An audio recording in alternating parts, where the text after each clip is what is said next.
मेरा नाम निकिता है। मेरी उम्र 21 साल है। आज मेरा जन्मदिन है। सब रिश्तेदार और फ्रेंड्स मेरी बर्थडे पार्टी में आए हुए थे। मेरे पिताजी ने घर के गार्डन में ही पूरी पार्टी का अरेंजमेंट किया था, जिसकी वजह से बाहर जाने की भी दिक्कत नहीं हुई थी। मैंने अपने लिए आज पिंक कलर का कपड़ा पसंद किया था। वह कपड़ा बिल्कुल किसी जलपरी की तरह था।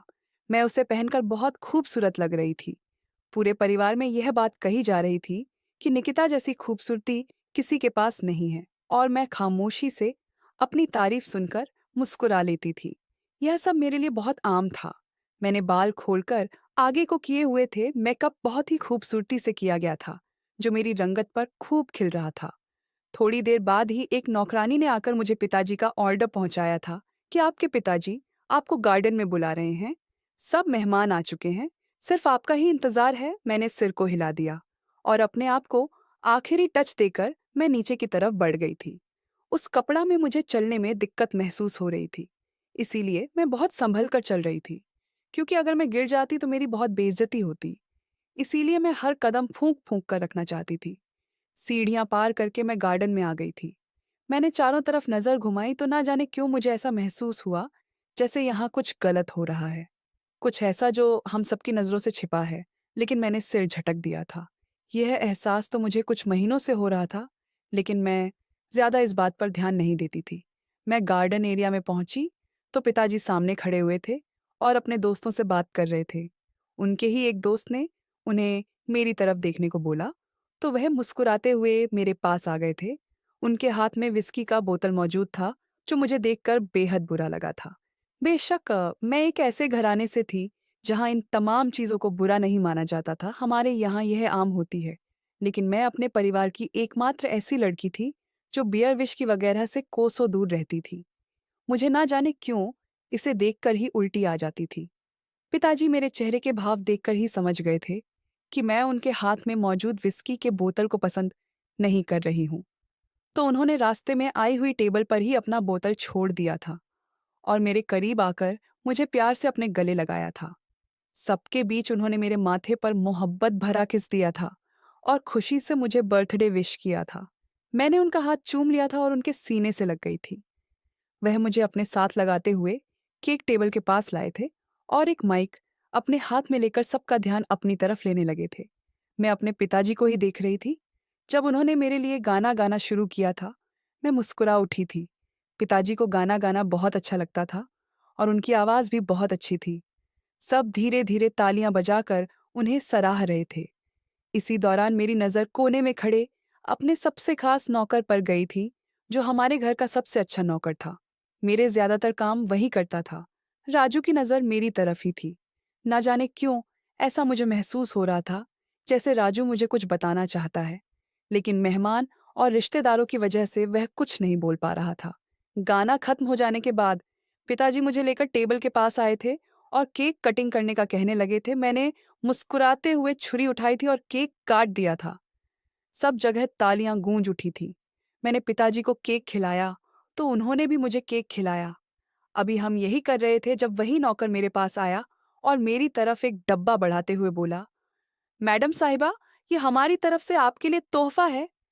मैं जो अपने पिताजी में मग्न थी, अचानक पलटी। राजू ने आखिर हिम्मत कर ही ली थी। मैंने उसके मामूली से गिफ्ट को देखा। मैं अभी हाथ बढ़ाकर उसका गिफ्ट लेती, इससे पहले ही पिताजी ने उसके मुंह पर एक जोरदार थप्पड़ मारा, जिससे वह फौरन ही जमीन पर गिर गया। गिफ्ट नीचे गिरता उसे पहले ही मैंने थाम कर उसे टेबल पर रख दिया। पिताजी उस नौकर को देखते हुए गुस्से से बोले, तुम्हारी हिम्मत कैसे हुई मेरी बेटी को गिफ्ट देने की? तुम 2 टके के नौकर हो और मेरी बेटी को गिफ्ट दोगे? वह और कुछ कहते, इससे पहले मैंने पिताजी के सीने पर हाथ रखा और उन्हें देखते हुए बोली, कोई बात नहीं पापा, ये तोहफा ही है, मैं ले लेती हूँ। मैं कुछ और कहती, इससे पहले ही पिताजी बोले, चुप हो जाओ, तुम मेरी चांद सी बेटी हो, तुम्हें ऐसे मामूली तोहफे लेने की जरूरत नहीं है और तुम यहाँ से निकलो। मैंने तुम्हें पहले भी समझाया था कि मेरी बेटी से दूर रहा करो, लेकिन तुम बेवजह ध्यान खींचने के लिए इसके आसपास मंडराते रहते हो। यह कहते ही उन्होंने अपने गार्ड्स को बुलाया और राजू को बाहर निकलवा दिया, जबकि मैं अपनी जगह पर सुन्न सी खड़ी रह गई। पिताजी ने आज से पहले कभी इस तरह का व्यवहार नहीं किया था। फिर आज अचानक ऐसा क्या हो गया कि वह राजू को निकालने पर तुल गए। हालांकि यह बात तो सभी जानते थे कि मेरा सबसे अच्छा नौकर राजू ही है। लेकिन आज पिताजी के इस रवैये को देखकर मैं एक पल के लिए डर गई थी। यह बात सच थी कि जब पिताजी को गुस्सा आता था तो वह किसी की नहीं सुनते थे। सब कुछ तहस नहस कर देते थे। लेकिन इस पल हालात बहुत ज्यादा अलग हो गए थे। मैंने फौरन ही पिताजी को संभाल लिया। उनके दोस्त भी उनके करीब आ गए थे। वरना पिताजी का बस नहीं चलता तो वह किशोर का कत्ल ही कर देते। मैंने फौरन ही वह तोहफा भी अंदर भिजवा दिया। मैं बेवजह किसी के तोहफे की बेइज्जती नहीं करना चाहती थी। मुझ में इंसानियत अभी बाकी थी, पार्टी चल रही थी। लेकिन मेरा ध्यान पिताजी की तरफ ही लगा हुआ था कि उन्होंने आज ऐसा क्यों किया। आखिर ऐसी भी कौन सी नौबत आ गई जो उन्होंने मासूम राजू को घर से बाहर निकाल दिया। हालांकि मुझे पता था कि राजू की एक माँ है, दो बहनें हैं। वह बहुत मजबूर है, तभी यह नौकरी कर रहा है। वरना मैंने देखा था कि उसके पास बहुत काबिलियत थी। वह अगर नौकरी ढूंढने निकलता तो उसे कुछ महीनों या कुछ दिनों में नौकरी मिल जाती। लेकिन वह अपना समय बर्बाद नहीं करना चाहता था। मुझे दिल से अफसोस हुआ था और मैंने दिल ही दिल में सोचा था कि अगर मेरी वजह से कुछ हो सका तो मैं जरूर राजू के लिए कुछ करूंगी, क्योंकि वह मेरी वजह से ही इस नौकरी से निकाला गया है। थोड़ी देर बाद मेरी कॉलेज की सहेलियां आ गई थीं, जिनके साथ मैं मग्न हो गई थी। मैंने उन्हें देखते ही गुस्सा करते हुए कहा, तुम लोगों को आने में कितना टाइम लग गया? पिताजी ने केक भी कटवा दिया। मैं उन्हें रोक भी नहीं पाई, जबकि सबने मेरी बात का बुरा नहीं माना और तस्वीरें लेना शुरू कर दिया। समय धीरे धीरे बीतता चला गया। तकरीबन 12 बजकर 30 मिनट के बीच सब मेहमान और रिश्तेदार घर जाना शुरू हो गए।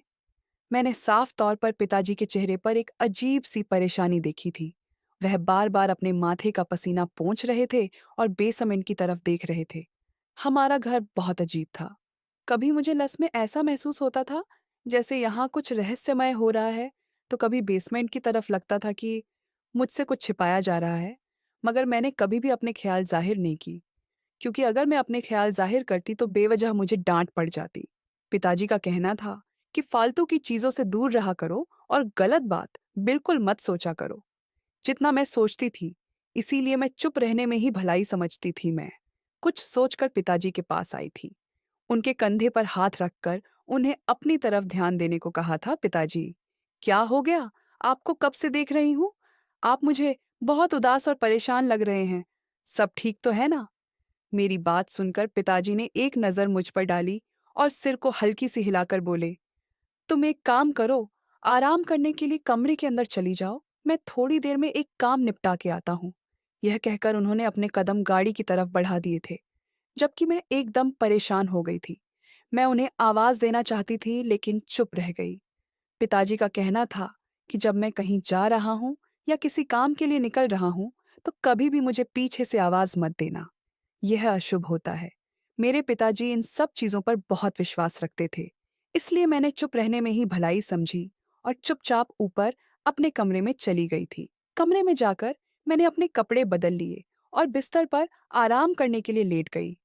अभी मैं आंखें बंद करती, उससे पहले ही मेरा मोबाइल बज उठा। रात के 2:30 बजे का समय हो रहा था और इस वक्त किसी का फोन आना परेशानी की निशानी होती है। पिताजी भी बाहर थे। मैंने बेचैन होकर अनजान नंबर रिसीव किया और फोन कान से लगा लिया। तभी एक भारी और खास आवाज मेरे कानों से टकराई। अगर भलाई चाहती हो तो अपना ध्यान रखो, हर चीज से दूर रहो, खासकर अपने बाप से, वरना नुकसान उठाओगी। मैं कुछ कहती या समझती, उससे पहले ही मोबाइल बंद हो गया, यानी कॉल कट चुकी थी। मैंने दोबारा उसी नंबर पर कॉल ट्राई किया था, क्योंकि मेरे दिल में अजीब से शक पैदा हो गए थे। मेरे पिताजी को मुझसे क्या खतरा हो सकता था? लेकिन अब नंबर ही बंद आ रहा था। वह जो भी था मुझ तक कोई संदेश पहुंचाना चाहता था, लेकिन उसके दबे हुए अल्फाजों ने मुझे परेशान कर दिया था। काफी देर तक मैं मोबाइल हाथ में पकड़े इसी बारे में सोचती रही थी और फिर यह सोचकर सिर झटक दिया कि हो सकता है कोई दोस्त मुझसे मजाक कर रहा हो, मुझे डराने की कोशिश कर रहा हो। वैसे भी आज मेरी बर्थडे थी। यही सोचकर मैंने अपना ध्यान भटका लिया था, लेकिन दिमाग के किसी कोने में यह बात अटक गई थी कि कुछ असामान्य है। वैसे भी जब से मैंने होश संभाला था, तभी से मैं अपने आसपास कुछ ना कुछ महसूस करती रहती थी। ऐसा लगता था जैसे मेरे पिताजी किसी गलत काम में शामिल हैं। तभी वह अचानक घबरा जाते हैं, आधी रात को घर से निकल जाते हैं और मुझे सब चीज़ों से दूर रखते हैं। कई बार मैं उनके बिजनेस में दखल देने की कोशिश करती थी या उनके ऑफिस आने की जिद करती थी, तो वह साफ मना कर देते थे कि कोई ज़रूरत नहीं है, तुम घर पर रहो, तुम्हें वहाँ पर आने की कोशिश भी नहीं करनी है।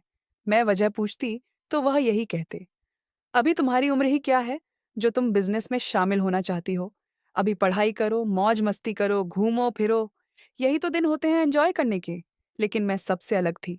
बचपन में ही मम्मी का निधन हो गया था। मेरे अलावा मेरा और कोई भाई बहन नहीं था जिसके साथ मैं खेलती। बस एक बूढ़ी अम्मा जी थी जो हमारे घर की नौकरानी थी। उनसे ही मेरी बातचीत हो जाती थी। इसके अलावा एक पिताजी थे और कोई नहीं। मेरी जिंदगी में भी सिर्फ दो ही दोस्त थे। इसके अलावा तो बस नाम के ही दोस्त थे, जो सिर्फ पार्टी और मेरी दौलत की वजह से मेरे करीब आए थे।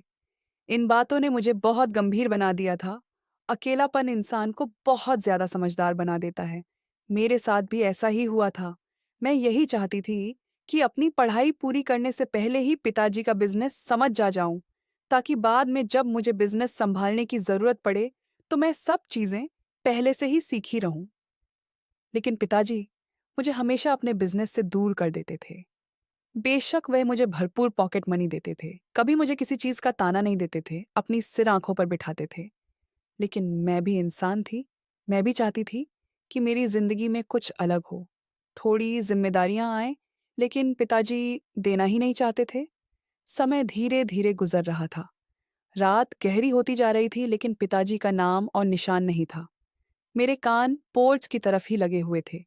मैंने कुछ सोचकर रात के मिनट पर पिताजी को फोन लगाया था, लेकिन पिताजी का नंबर बंद आ रहा था। मुझे अचानक से चिंता होने लगी थी कि आखिर पिताजी कहाँ चले गए। मैंने एक चादर अपने ऊपर लपेटी और बाहर आ गई। सीधा वॉचमैन के पास पहुंची, क्योंकि ज्यादातर उसे ही पता होता था कि पिताजी कब और कहाँ गए हैं। जब मैं बाहर आई तो मेरी नज़र वॉचमैन पर पड़ी। वह सो रहा था। मुझे एकदम शर्मिंदगी का एहसास हुआ। अगर मैं उसके पास जाकर उसे जगाती तो मासूम इंसान की नींद खराब हो जाती। लेकिन मेरे पिताजी की जिंदगी का सवाल था।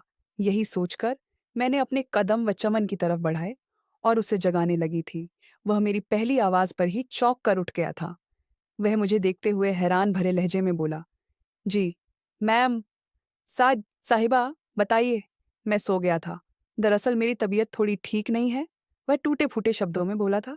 मैंने उसकी तरफ देखा और सिर नामे हिलाते हुए बोली, कोई बात नहीं, मुझे यह बताओ कि पापा कहाँ हैं और कब तक वापस आएंगे। मैं उन्हें फोन कर रही हूँ, लेकिन उनका फोन भी बंद बता रहा है। मुझे बिल्कुल नींद नहीं आ रही, मैं बहुत परेशानी हो रही है। मेरी बात सुनकर वॉचमैन ने मेरी तरफ देखा और कुछ पल के बाद बोला, छोटी मेम साहब जी ने मना किया है। कुछ भी बताने से उनका कहना है कि वह जल्दी वापस आ जाएंगे। बस एक जरूरी काम निपटा रहे हैं। आप परेशान ना हो। अभी थोड़ी देर पहले मेरी साहब जी से बात हुई थी, वो बिल्कुल ठीक से हैं। जबकि मैं गुस्से बोली, मैं तुम्हें मुंह मांगी रकम दूंगी।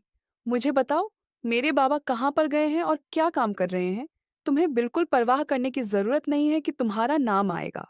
मैं किसी भी कीमत पर तुम्हारा नाम नहीं आने दूंगी। बस तुम मुझे मैं कुछ और कहती। उससे पहले ही उसने मेरी बात काटते हुए कहा, छोटी मालकिन, लेकिन मैं ऐसा काम नहीं कर सकता। मैं साहब जी का बहुत वफादार आदमी हूँ। उन्होंने मेरा तब साथ दिया था जब मेरे पास कोई नहीं था, और वह किसी गलत काम के लिए नहीं गए हैं। आप परेशान ना हो, वह जल्दी लौट आएंगे। वह ठीक हैं। जबकि मैं चुप हो गई थी। यह बात हकीकत थी कि पिताजी के सारे नौकर उनके वफादार थे। उनसे कभी गद्दारी नहीं करते थे। ना जाने क्यों मेरे दिल में एक एकदम ख्याल आया कि क्या फिर राजू पिताजी से गद्दारी कर रहा था। पल भर के लिए मैं बिल्कुल चुप हो गई थी और खामोशी से अपने कमरे के अंदर चली गई थी। थोड़ी ही देर गुजरी थी जब हमारे बरामदे में गाड़ी रुकने की आवाज आई थी, यानी पिताजी आ गए थे। मैंने सुकून का सांस छोड़ा और फौरन उठकर खिड़की के पास आ गई। मेरे सोचने के बिल्कुल ठीक मुताबिक पिताजी ही आए थे और बरामदे में खड़े वच्चमन से ही कोई बात कर रहे थे। यकीनन वॉचमैन मेरे बारे में ही पिताजी को बता रहा था। अचानक ही पिताजी ने मेरी तरफ देखा था। मैं खिड़की के पास थी, फौरन ही 2 कदम पीछे हो गई थी। जो भी था, मैं अपने पिताजी से घबरा जाती थी। रात के इस पहर अगर वह मुझे जागता हुआ देख लेते तो यकीनन गुस्सा करते। इसलिए मैं जल्दी से बिस्तर पर लेट गई थी। पिताजी आ चुके थे, इसलिए मुझे अब इत्मीनान हो गया था। आंखें बंद करते ही मैं गहरी नींद में चली गई थी। वक्त धीरे धीरे गुजरने लगा था। मेरी सालगिरह को आए हुए पूरे 10 दिन का अरसा बीत गया था। मेरी मामूली जिंदगी अपनी डगर पर ही चल रही थी। सुबह सवेरे जागना, कॉलेज के लिए तैयार होना, नाश्ता करके कॉलेज के लिए निकल जाना, वहां से 2:30 बजे वापस आना और थोड़ी देर बूढ़ी अम्मा जी से बात करने के बाद आराम करना। फिर शाम 6:30 पर टीचर का आना, उनके साथ पढ़ना और फिर अपने कमरे में आकर मोबाइल वगैरह इस्तेमाल करना। यही मेरी जिंदगी का हिस्सा था। मगर आज कुछ अलग था। मैं अभी अपने कंप्यूटर पर बैठी कुछ काम ही कर रही थी, जब अचानक अम्मा जी कमरे में आई और मुझे देखते हुए बोली, क्या कर रही है मेरी लाडो? उनका अंदाज हमेशा ममता से भरा हुआ होता था, इसलिए मैंने कभी उन्हें नहीं टोका था कि आप मुझसे इस तरह बात क्यों कर रही हैं। मैंने उनकी तरफ देखा और प्यार से बोली, बस अम्मा जी, एक प्रोजेक्ट पर काम कर रही हूँ, आशीर्वाद दीजिएगा कि नंबर अच्छे आए। वह फौरन मेरे पास आकर प्यार से मेरे माथे पर किस देते हुए बोली, मेरी लाडो तो है ही इतनी प्यारी, इसके नंबर भी अच्छे आएंगे। अच्छा, मैं सोच रही थी कि तुम और मैं आज मार्केट चलते हैं। तू क्या कहती है? मैं कुछ पल के लिए खामोश हो गई थी। पिताजी ने कभी भी मुझे किसी चीज के लिए नहीं रोका टोका था। मेरा जहां दिल चाहता था, जब दिल चाहता था, मैं चली जाती थी। दोस्तों के साथ घूमती फिरती थी। कुछ लेना होता था तो शॉपिंग मॉल भी चली जाती थी। अब अचानक से अम्मा जी का आना और मार्केट के लिए कहना। मैं कुछ पल के लिए चुप हो गई थी। मेरा इरादा मार्केट जाने का नहीं था, क्योंकि मुझे अपना प्रोजेक्ट कंप्लीट करना था। मैं अम्मा जी की तरफ देखते हुए विनम्रता से बोली, आज नहीं अम्मा जी, कल चलेंगे। मैं ये प्रोजेक्ट पूरा करना चाहती हूँ, क्योंकि फिर 2 दिन ही मेरे पास होंगे कॉलेज में इसे सब सबमिट कराने के लिए।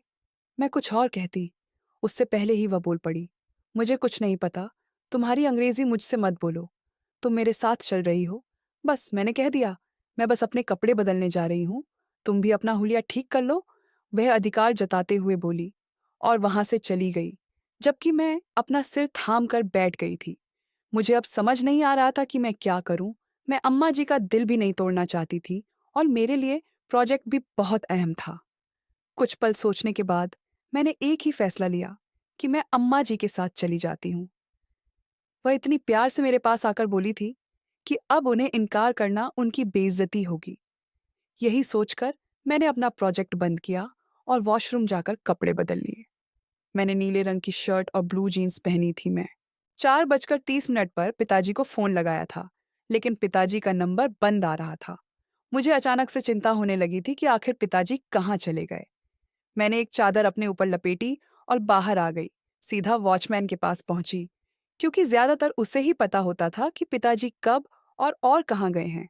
जब मैं बाहर आई तो मेरी नज़र वॉचमैन पर पड़ी। वह सो रहा था। मुझे एकदम शर्मिंदगी का एहसास हुआ। अगर मैं उसके पास जाकर उसे जगाती तो मासूम इंसान की नींद खराब हो जाती, लेकिन मेरे पिताजी की जिंदगी का सवाल था। यही सोचकर मैंने अपने कदम व चमन की तरफ बढ़ाए और उसे जगाने लगी थी। वह मेरी पहली आवाज पर ही चौंक कर उठ गया था। वह मुझे देखते हुए हैरान भरे लहजे में बोला, जी मैम, साहिबा, बताइए। मैं सो गया था। दरअसल मेरी तबीयत थोड़ी ठीक नहीं है, वह टूटे फूटे शब्दों में बोला था। मैंने उसकी तरफ देखा और सिर नामे हिलाते हुए बोली, कोई बात नहीं, मुझे यह बताओ कि पापा कहाँ हैं और कब तक वापस आएंगे। मैं उन्हें फोन कर रही हूँ, लेकिन उनका फोन भी बंद बता रहा है। मुझे बिल्कुल नींद नहीं आ रही, मैं बहुत परेशानी हो रही है। मेरी बात सुनकर वॉचमैन ने मेरी तरफ देखा और कुछ पल के बाद बोला, छोटी मेम साहब जी ने मना किया है। कुछ भी बताने से उनका कहना है कि वह जल्दी वापस आ जाएंगे। बस एक जरूरी काम निपटा रहे हैं। आप परेशान ना हो। अभी थोड़ी देर पहले मेरी साहब जी से बात हुई थी, वो बिल्कुल ठीक से हैं। जबकि मैं गुस्से बोली, मैं तुम्हें मुंह मांगी रकम दूंगी। मुझे बताओ, मेरे बाबा कहाँ पर गए हैं और क्या काम कर रहे हैं। तुम्हें बिल्कुल परवाह करने की जरूरत नहीं है कि तुम्हारा नाम आएगा। मैं किसी भी कीमत पर तुम्हारा नाम नहीं आने दूंगी। बस तुम मुझे मैं कुछ और कहती। उससे पहले ही उसने मेरी बात काटते हुए कहा, छोटी मालकिन, लेकिन मैं ऐसा काम नहीं कर सकता। मैं साहब जी का बहुत वफादार आदमी हूँ। उन्होंने मेरा तब साथ दिया था जब मेरे पास कोई नहीं था, और वह किसी गलत काम के लिए नहीं गए हैं। आप परेशान ना हो, वह जल्दी लौट आएंगे। वह ठीक हैं। जबकि मैं चुप हो गई थी। यह बात हकीकत थी कि पिताजी के सारे नौकर उनके वफादार थे। उनसे कभी गद्दारी नहीं करते थे, ना जाने क्यों मेरे दिल में एक एकदम ख्याल आया कि क्या फिर राजू पिताजी से गद्दारी कर रहा था। पल भर के लिए मैं बिल्कुल चुप हो गई थी और खामोशी से अपने कमरे के अंदर चली गई थी। थोड़ी ही देर गुजरी थी जब हमारे बरामदे में गाड़ी रुकने की आवाज आई थी, यानी पिताजी आ गए थे। मैंने सुकून का सांस छोड़ा और फौरन उठकर खिड़की के पास आ गई। मेरे सोचने के बिल्कुल ठीक मुताबिक पिताजी ही आए थे और बरामदे में खड़े वच्चमन से ही कोई बात कर रहे थे। यकीनन वॉचमैन मेरे बारे में ही पिताजी को बता रहा था। अचानक ही पिताजी ने मेरी तरफ देखा था। मैं खिड़की के पास थी, फौरन ही 2 कदम पीछे हो गई थी। जो भी था, मैं अपने पिताजी से घबरा जाती थी। रात के इस पहर अगर वह मुझे जागता हुआ देख लेते तो यकीनन गुस्सा करते, इसलिए मैं जल्दी से बिस्तर पर लेट गई थी। पिताजी आ चुके थे, इसलिए मुझे अब इत्मीनान हो गया था। आंखें बंद करते ही मैं गहरी नींद में चली गई थी। वक्त धीरे धीरे गुजरने लगा था। मेरी सालगिरह को आए हुए पूरे 10 दिन का अरसा बीत गया था।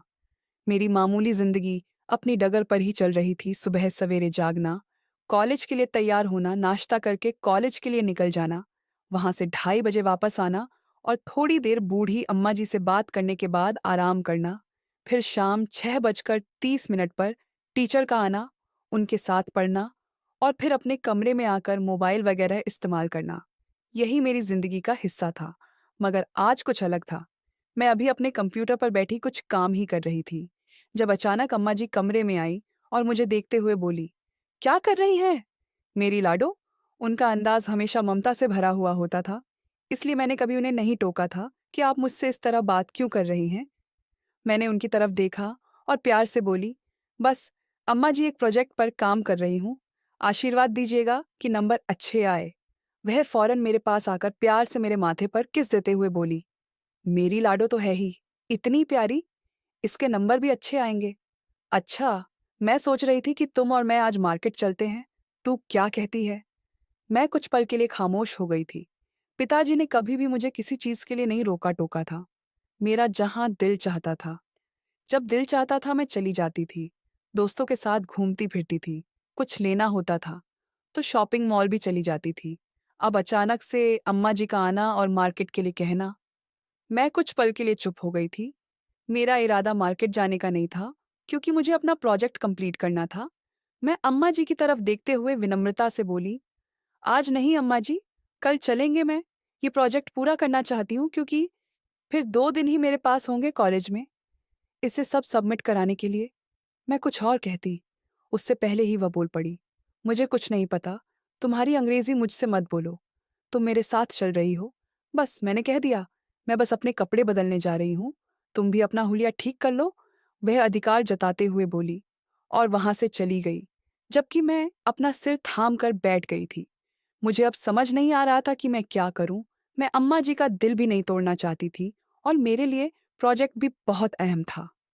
कुछ पल सोचने के बाद मैंने एक ही फैसला लिया कि मैं अम्मा जी के साथ चली जाती हूँ। वह इतनी प्यार से मेरे पास आकर बोली थी कि अब उन्हें इनकार करना उनकी बेइज्जती होगी।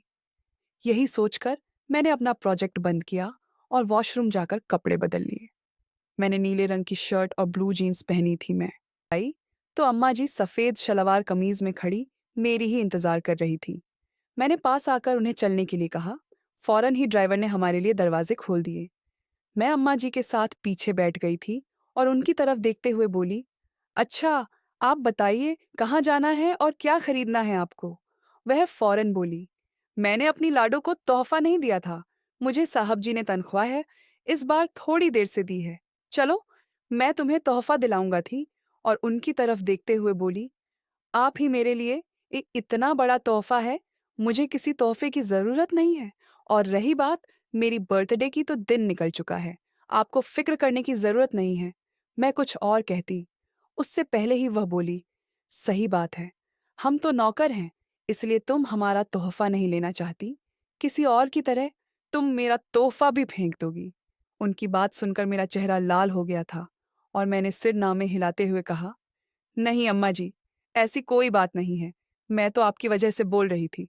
अच्छा, चलिए छोड़िए, आपको जो तोहफा दिलाना है मुझे दिला दीजिए, मुझे बहुत खुशी होगी।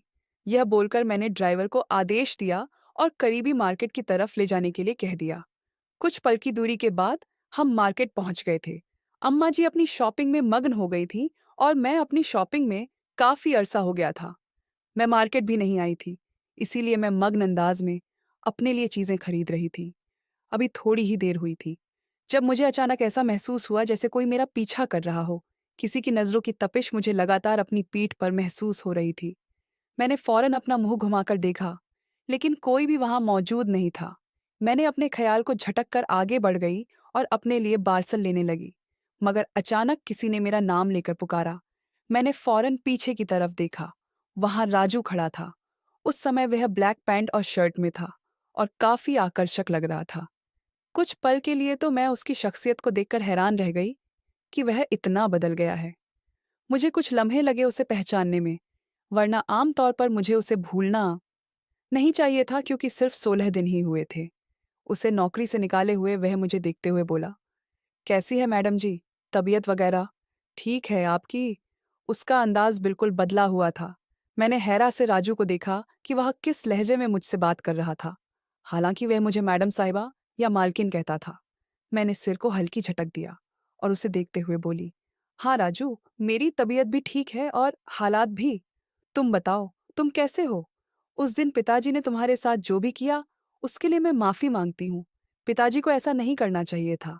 दरअसल वह थोड़ा मैं कुछ और कहती, उससे पहले ही वह बोला, काफी दिनों से आपका पीछा कर रहा था। आपसे मिलने की कोशिश कर रहा था, लेकिन हिम्मत नहीं होती थी। आपके साथ गार्ड्स भी होते थे और आप बिजी भी रहती थी, लेकिन आज शायद आप फुर्सत से शॉपिंग करने आई हैं। मैंने सिर को हल्की झटक दी जब वह मेरी तरफ देखते हुए बोला, आपने वह तोहफा खोला जो मैंने आपको दिया था? उसके अचानक इस सवाल पर मैं चौंक गई। मेरे पिताजी के पास खूब धन दौलत थी, लेकिन इसके बावजूद मैं बहुत साधारण स्वभाव की लड़की थी। मैं कभी किसी के साथ बदतमीजी से पेश नहीं आती थी, बल्कि हर किसी को अहमियत देती थी और किसी को कमजोर नहीं समझती थी। मैं राजू को देखते हुए बोली, नहीं, अभी तक मौका नहीं मिला। माफी चाहती हूँ। दरअसल उस समय अफरा तफरी ऐसी हो गई थी कि मुझे मौका ही नहीं मिला। खैर, मैं अभी देखूंगी। तुम परेशान मत हो। और इस तोहफे के लिए बहुत शुक्रिया। यकीन मानो, मैंने अब तक इस तोहफे को संभाल कर रखा है। मैं जरूर आज जाकर देखूंगी कि तुमने मुझे क्या दिया है। मैं कुछ और कहती, उससे पहले ही उसने मेरे कंधे पर हाथ रखा और मेरी आंखों में झांकते हुए बोला, आपके लिए बेहतर होगा मैडम कि जल्द से जल्द उस तोहफे को देख ले, वरना बहुत देर हो जाएगी। और अगर आपको हकीकत पता चल जाए तो मेरे तोहफे के डिब्बे के नीचे एक नंबर होगा, उस पर कॉल कर लेना। बाकी मैं आपके लिए दुआ करूंगा। यह कहते ही वह अचानक मेरी नजरों से गायब हो गया। मैंने चारों तरफ नजर दौड़ाई, लेकिन वह भीड़ में कहीं खो गया था। हम जिस मार्केट में आए थे वह मुझे पसंद नहीं थी, मगर मैंने अम्मा जी की खुशी के खातिर यहाँ आने में राहत जानी थी। अचानक अम्मा जी मेरे सामने आ गई और मेरी तरफ एक शॉपिंग बैग बढ़ाते हुए बोली, माफ करना, देर से तोहफा दे रही हूँ, लेकिन याद रखना, बहुत दिल से लिया है तुम्हारे लिए। मैंने मुस्कुराकर उनसे वह बैग ले लिया और उन्हें देखते हुए बोली, अगर कुछ और खरीदना है तो आप ले ले, मैं कर दूंगी। आपको परेशान होने की जरूरत नहीं है। वह मुझे देखकर नामे सिर हिलाते हुए मेरा हाथ थाम गई और मुझे लेकर गाड़ी की तरफ बढ़ गई। हालांकि मुझे भी दो चार चीजें खरीदनी थीं जो मुझे पसंद आई थीं, लेकिन राजू ने बात ही इस तरह की कर दी थी कि मेरे दिल में अब जिज्ञासा पैदा हो गई थी कि आखिर उस तोहफे के अंदर ऐसा क्या है जो मेरी जिंदगी को बदल देगा, जो मुझे एक बड़े खतरे से बचा लेगा। उस डिब्बे के नीचे नंबर, ये सब क्या कहानी थी? मैं इस गुत्थी को अब सुलझा देना चाहती थी, इसीलिए मैं खामोशी से घर की तरफ बढ़ चुकी थी। एक देर के बाद ड्राइवर हमें वापस घर ले आया था। अम्मा जी अपने क्वार्टर काम करने के लिए चली गई थी, जबकि मैं फौरन अपने कमरे में आई थी। इसीलिए मैं पागलों की तरह पूरा कमरा बिखेर चुकी थी, लेकिन उसका तोहफा मुझे कहीं नहीं मिल रहा था। अचानक ही मुझे याद आया था कि मैंने वह तोहफा एक नौकर के जरिए घर के अंदर भेज दिया था। इसीलिए मैं एकदम नौकर को याद करने लगी थी और फौरन ही मेरी आंखें चमक उठी थी। वह नौकरानी अम्मा जी की ही कोई रिश्तेदार थी। मैं फौरन नीचे आई थी और पूनम को आवाज देने लगी थी मेरी। एक दो आवाज के बाद ही पूनम मेरे सामने किसी बोतल के नन्न की तरह सामने आ गई थी। मैं उसको देखते हुए सवालिया अंदाज में बोली थी, पूनम, मुझे सच सच बताओ, तुमने उस तोहफे का क्या किया था? जबकि मेरे सवाल पर पूनम के माथे पर नाज समझी के एक्सप्रेशन आए थे और वह मुझे देखते हुए बोली थी, क्या मतलब मैडम? साहिबा, मैं आपकी बात नहीं समझ पा रही हूँ। कौन सा तोहफा और मैंने क्या करना है? मैंने अपनी बात पूरा करते हुए कहा। मेरा मतलब है बर्थडे वाले दिन मैंने तुम्हें एक लाल रंग का डिब्बा दिया था और कहा था कि इसे अंदर रखवा दो। वह दूसरा तोहफा। मेरी बात सुनकर उसके चेहरे पर से एक साया सा लहराया था। वह मुझे देखते हुए परेशान होकर बोली, आपके पिताजी का गुस्सा देखकर हमने यही सोचा कि इसे कूड़े में फेंक देना चाहिए, लेकिन हम डर गए थे, इसीलिए हमने पता नहीं कहाँ रख दिया। हमें भी याद नहीं आ रहा, लेकिन इतना याद है कि हमने वह तोहफा किचन में या फिर लॉन्स या ड्राइंग रूम में रखा था। हम फौरन ढूंढ देते हैं। वह बहुत ही सलीके से बोली थी, जबकि मैंने सिर हिलाकर उसके साथ वह तोहफा ढूंढना शुरू कर दिया था। उस तोहफे में एक गहरा राज था जो मुझे जानना था, और यही चीज अब मुझे टेंशन में डाल चुकी थी। मैं और वह चंद ही पल में लॉन्स भी बिखेर चुके थे, लेकिन कहीं से भी हमें वह तोहफा नहीं मिल रहा था। मैंने गुस्से से पूनम की तरफ देखा, जबकि वह फौरन बोली, मैडम साहिबा, मैं किचन में देखती हूँ, शायद वहां हो। और मैं फौरन ही ड्राइंग रूम की तरफ बढ़ गई। मेरे लबों पर बस अब एक ही बात थी कि वह तोहफा मुझे किसी भी कीमत पर मिल जाए। आखिर पता तो चले कि इस तोहफे में ऐसा क्या है जो मेरी जिंदगी बदल सकता है, एक खतरे से दूर कर सकता है। मैं ड्राइंग रूम में ही ढूंढ रही थी, जब अचानक मुझे एक ड्रॉर में वह तोहफा मिल गया। मैंने फौरन सुकून का सांस लिया और पूनम को मना कर दिया कि अब मत ढूंढो, मुझे मिल चुका है। मैं वहीं बैठकर उस तोहफे को खोलने के बारे में सोच रही थी। वह तोहफा एक मामूली से रैपर में लिपटा हुआ था। एक पल के लिए मेरे दिल में डर भी जागा था कि आखिर इसमें ऐसा क्या है जो मेरी जान बचा सकता है, जो मुझे खतरे से दूर कर सकता है। यही बातें मुझे अजीब कशमकश में डाल रही थी। चंद पल वहीं बैठकर उस बंद तोहफे को देखती रही और फिर कुछ सोचकर अपने कमरे की तरफ बढ़ गई। यहाँ पर पिताजी का कोई कैमरा भी हो सकता था। उसके अल्फाजों से साफ जाहिर था कि जो भी मामला है वह पिताजी से ही जुड़ता है। इसीलिए मैं अपने कमरे में आ गई और बिस्तर पर बैठकर मैंने वह रैपर खोलकर एक तरफ रख दिया।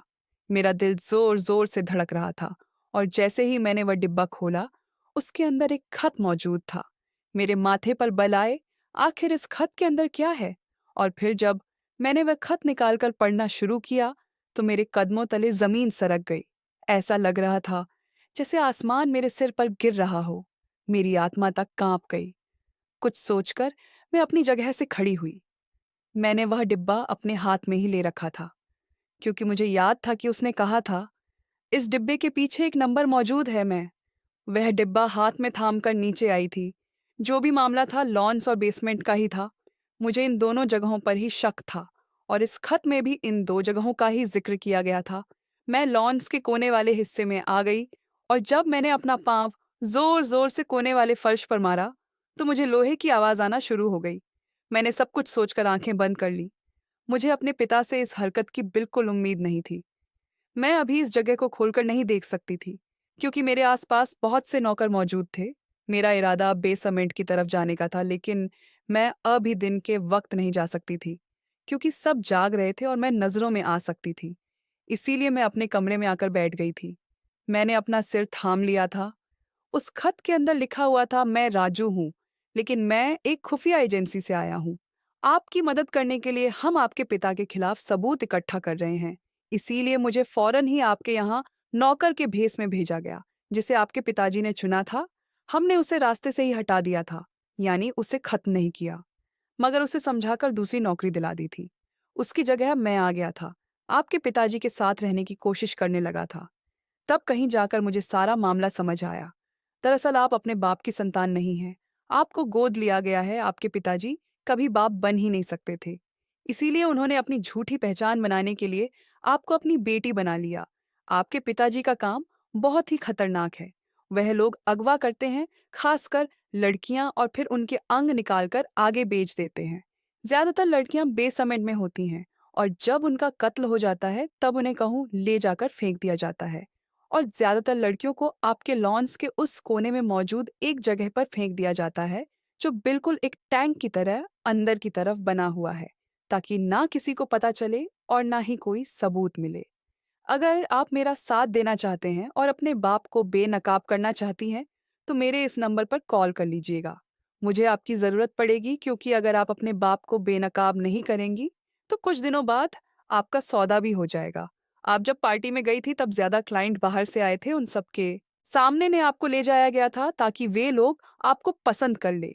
आपको मारा नहीं जाएगा, ना ही आपके अंग निकालकर बेचे जाएंगे, बल्कि आपको बदजात जगह भेज दिया जाएगा ताकि आपके शरीर का इस्तेमाल करके अमीर आदमी लुत्फ हासिल कर सके। दुनिया में यही मशहूर है कि आप राहुल सक्सेना की बेटी हैं, मगर यह सच्चाई नहीं है। अगर आपको यकीन नहीं है तो आप अपना डीएनए टेस्ट भी करवा सकती हैं। ये बातें मेरा दिमाग बंद करने के लिए काफ़ी थी।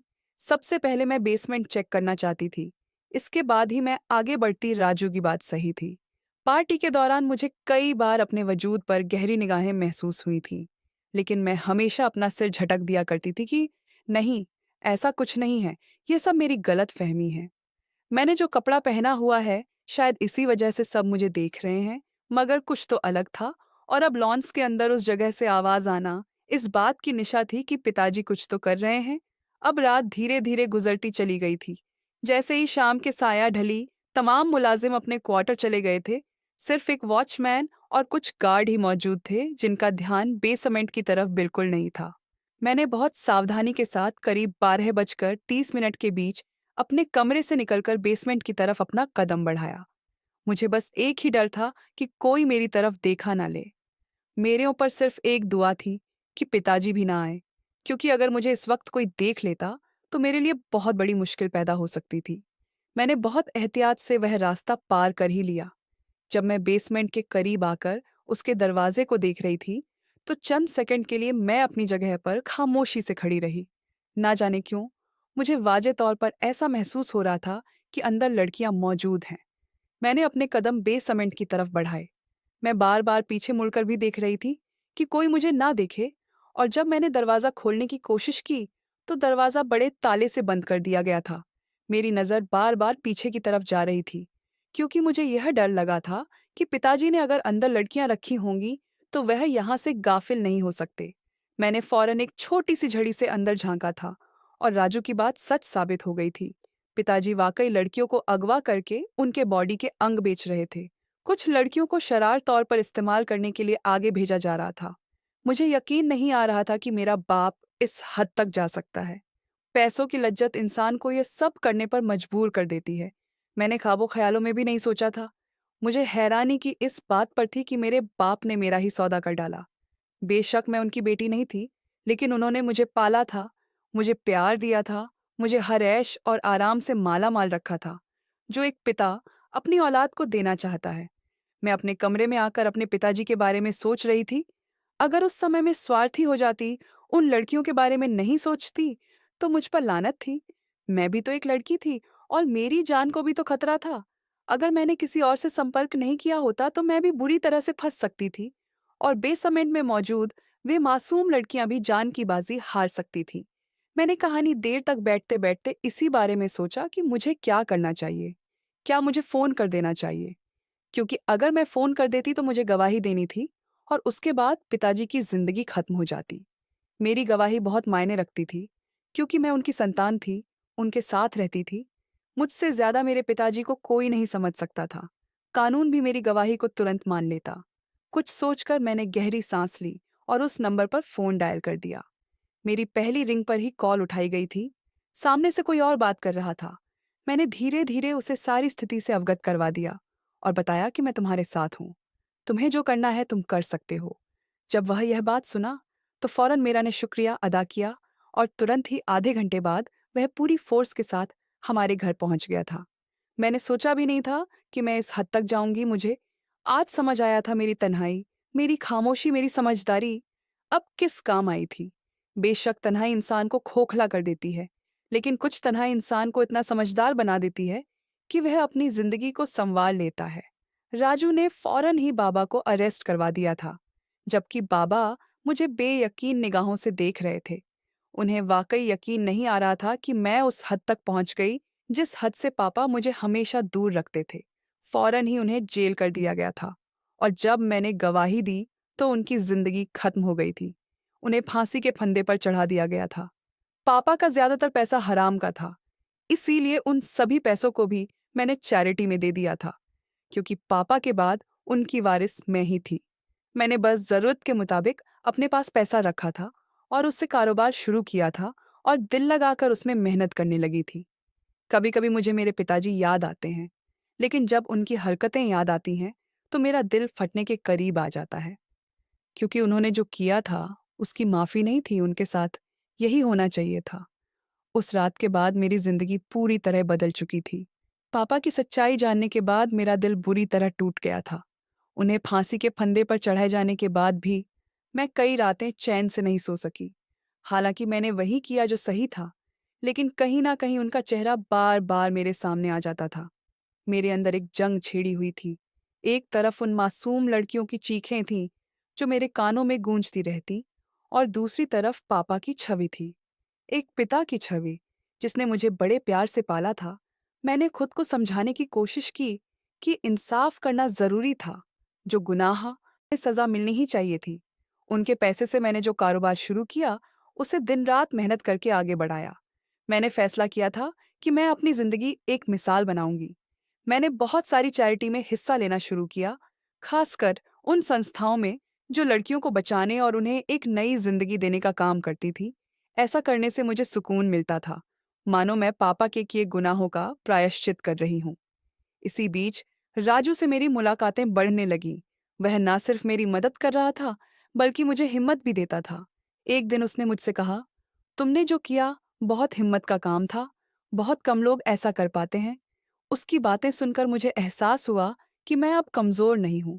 मैंने खुद को साबित कर दिया था, लेकिन कहानी यहाँ खत्म नहीं हुई। कुछ समय बाद मुझे एक जान नंबर से कॉल आया। दूसरी तरफ एक महिला की आवाज थी, तुम्हारे पिताजी अकेले नहीं थे। इस गोरख धंधे में और भी बड़े लोग शामिल हैं। अगर तुम चाहो तो हमें तुम्हारी मदद चाहिए। यह सुनकर मेरे रोंगटे खड़े हो गए। मैं समझ गई कि यह लड़ाई अभी खत्म नहीं हुई थी। पापा का गिरोह बहुत बड़ा था, और अगर उन्हें बेनकाब नहीं किया गया, तो ना जाने कितनी और लड़कियां इस अंधेरे में खो जाएंगी। मैंने कुछ देर सोचा और फिर उसी महिला से कहा, मैं तैयार हूं, मुझे बताइए, मुझे क्या करना होगा। यह फैसला आसान नहीं था, लेकिन मैं जानती थी कि यह मेरे लिए जरूरी है। मैं एक बार फिर उस खतरनाक रास्ते पर चलने वाली थी जहां हर कदम पर मौत का साया मंडरा रहा था। लेकिन इस बार मैं अकेली नहीं थी। राजू और कुछ भरोसेमंद लोग मेरे साथ थे। अब मेरी जिंदगी का मकसद साफ था, उन लड़कियों के लिए लड़ना जिन्हें इस गंदगी में धकेल दिया गया था। मैंने ठान लिया था कि मैं अपने पिताजी जैसे दरिंदों की सच्चाई दुनिया के सामने लाकर रहूंगी, और यहीं से मेरी जिंदगी की एक नई जंग शुरू हुई। हाँ तो दोस्तों, हमारी आज की यह कहानी आपको कैसी लगी कमेंट करके ज़रूर बताएं। और हाँ, ऐसे ही कहानी सुनने के लिए आप हमारे चैनल को सब्सक्राइब ज़रूर करें। धन्यवाद दोस्तों।